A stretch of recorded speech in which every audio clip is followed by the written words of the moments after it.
Labadiena, mėly krepšinio gerbėjai, eteryje svarbiausių savaitės aktualijų apžvalga. Praėjusį savaitgalį krepšinio aistruolių dėmesį kaustė pirmoji praėjusio sezono Lietuvos krepšinio lygos finalininkų – Vilniaus Ryto ir Kauno Žalgirio akistata. Šis mūšis baigėsi taip, kaip ir prieš tai buvęs mūšis finalo serijoje – Vilniaus Ryto triumfu.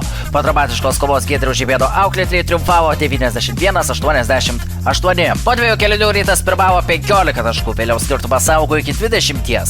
Tačiau tai nebuvo viskas. Žalgiris paskutinę minutę skirtumą sumažino viso labo iki 2 taškų. Rytas į tai atsakė sudėtingu dvitaškiu. Vėliau Deividas Sirvydis pataikė 2 baudas ir mažino skirtumą iki 2 taškų. Tuomet baudas metė Gytis Masiulis. Jis pataikė tik 1 baudos metimą ir Žalgiriui atsirado paskutinis šansas. Paskutinio metimo teisė buvo patikėta Silvaidui Francisko, tačiau šis nepataikė ir Tvinsbet arenoje susirinkę Ryto sirgaliai triumfavo. Gytis Radzevičius nugalėtojų gretose surinko 20 taškų. Ąžuolas Tubelis pridėjo 15, Džeivino Greivso sąskaitoje 12 taškų. Po 16 taškų Žalgiriui pelnė Edgaras Ulanovas ir Brianas Dunstas, tačiau šių pastangų buvo maža. Dabar Giedriaus Žibėno pergalingi įspūdžiai po dvikovos su Žalgiriu. Turbūt galima drąsiai sakyti, kad komandinė pergalė, visi prie jos prisidėjo, nereikėtų kažko išskirti, aišku, reikėjo daugam pasitikėjimo savim, tikiu, kad tą gaus po tokių rungtynių, reikėjo mums nuo kažko atsispirti.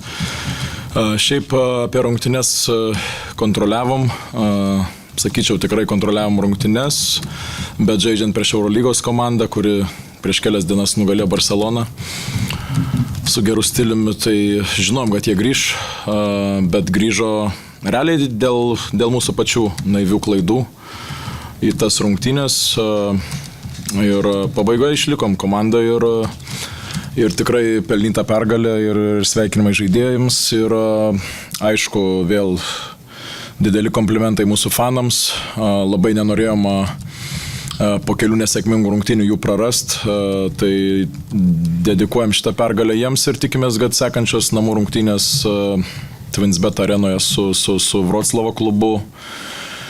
Didžioji dalis šitų gerbėjų jie bus su mumis. Europos taurė ir toliau Lietuvos klubams yra tarsi užkeikta. Tiek Panevėžio, tiek Vilniaus klubai antradienį patyrė nesėkmes. Lietkabelis nepataikė nei vieno tritaškio iš 15 ir 74-92 neatsilaikė prieš Salonikų Aris. Pastaroji komanda šventė pirmąją sezono pergalę, o prie jos daugiausiai prisidėjo Vasilis Taulopolos, pelnęs 26 taškus. Tai rezultatyviausias gynėjo rungtynės Europos taurėje.